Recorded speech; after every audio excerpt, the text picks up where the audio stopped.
ଚାଲନ୍ତୁ ଦେଖିବା ଆଜିର ସମ୍ପୂର୍ଣ୍ଣ ବ୍ରତ ପ୍ରସ୍ତୁତି ଓ ପୂଜା। Hello guys welcome back to my another blog. तो गाइस आजिर ब्लॉग हबो माने बोबाल ब्लॉग हबो गाइस हैला। आजिर ब्लॉग आज होची सावित्री व्रत। जेहेतु सावित्री व्रत माने हमर जो जतिकी भी मो मां भौणी माने समस्त एठी गोटा हमर बड़ गछ अछि। बड़ गछरे आयोजन करछन माने का पूजार आयोजन करछन्ती। ए पर्यंत तो नना आसीनांदी ब्राह्मण हैला। आसला बेलू घंटे साढ़े घंटे हे जिवो। तथापि आमे जिबा जायके टिके देखि देबा केंति कोन आकार से माने सजैछन्ती पूजार आयोजन करछन्ती। चलंतु गाइस जिबा। ओके ଆଜି ଆମେ ପାଳନ କରୁଛୁ ପବିତ୍ର ସାବିତ୍ରୀ ବ୍ରତ।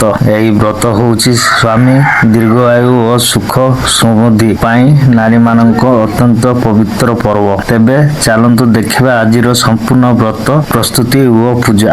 ସକାଳୁ ଉଠି ଘର ସଫା କରି ସ୍ନାନ ସରି ନୂଆ ଶାଢ଼ୀ ପିନ୍ଧିଲୁ। ପୂଜା ପାଇଁ ସମସ୍ତ ସାମଗ୍ରୀ ଯେମିତିକି ଫଳ ଫୁଲ ଧୂପ ଦୀପ ସିନ୍ଦୁର ଓ ବଟ ଗଛ ପୂଜା ସାମଗ୍ରୀ ପ୍ରସ୍ତୁତ କରିଲୁ। ଏବେ ଆମେ ବଟ ଗଛ ନିକଟକୁ ଆସିଛୁ।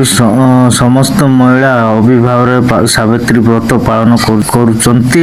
ବଟ ଗଛ ସୂଚନା ବାନ୍ଧି ପରିକ୍ରମା କରି ସ୍ୱାମୀଙ୍କ ସୁସ୍ଥ ଜୀବନ ପାଇଁ ପ୍ରାର୍ଥନା କରାଯାଇଛି।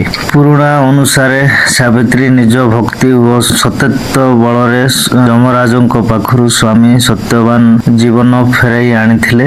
ସେଥିପାଇଁ ଏହି ବ୍ରତ ନାରୀମାନଙ୍କୁ ବହୁତ ଭକ୍ତି ସହ ପାଳନ କରନ୍ତି। ପୂଜା ସରିବା ପରେ ପ୍ରସାଦ ବଣ୍ଟନ କରାଗଲା ଓ ସମସ୍ତେ ମିଶି ଖୁସିରେ ଏହି ପବିତ୍ର ଦିନଟାକୁ ପାଳନ କଲୁ। ଆଶା କରୁଛି ଆପଣମାନଙ୍କୁ ଆମର ଏହି ସାବିତ୍ରୀ ବ୍ରତ ଭିଡ଼ିଓ ଭଲ ଲାଗିଥିବ। ଭିଡ଼ିଓ ଭଲ ଲାଗିଥିଲେ ଲାଇକ୍ ସେୟାର ଚ୍ୟାନେଲକୁ ସବସ୍କ୍ରାଇବ କରିବାକୁ ଭୁଲିବେ ନାହିଁ। ଧନ୍ୟବାଦ। ଜୟ ଜଗନ୍ନାଥ। ନମସ୍କାର ଗାଇସ୍। ଓକେ।